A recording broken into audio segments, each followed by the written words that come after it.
markaan xirnay kadib baaritaan kadib hadda waxay leedahay naag kale layla qabay oo aniga hawshaan ku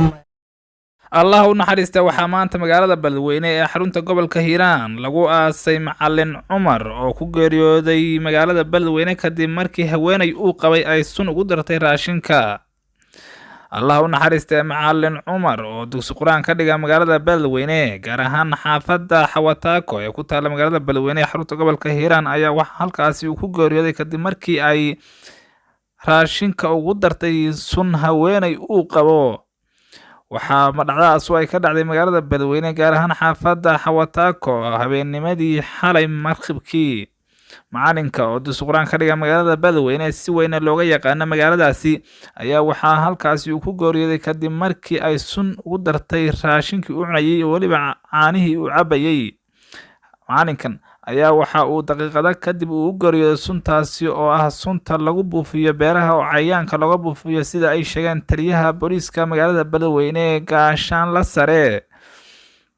Shabeel oo warbaahinta la hadlay waxa uu sheegay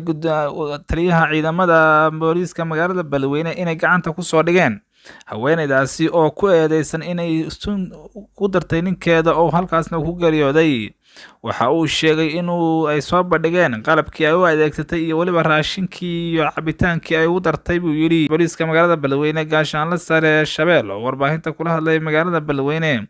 waanu soo qabanay ayuu yiri haweeneydaasi ku eedeysan iyadoo ku dhumaalaysanaysa xaafadaha ka tirsan magaalada Beledweyne gacanta ayaanu ku soo dhignay. waxa uu sheegay in ay sharciga marsi doonaan baaritaanna hadda ay u direen si aad uga hadlayaan maanta dhacdadaasi.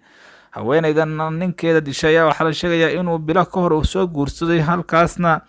uu deganaa iyada oo la sheegaya baaritaan hor loo ay sameeyeen in ay sheegtay iyada iyo qof dumar oo kale in ay sunta ugu dareen sida ay baaritaan hor dhac ay sheegeen booliiska magaalada Beledweyne oo warbaahinta kula hadlay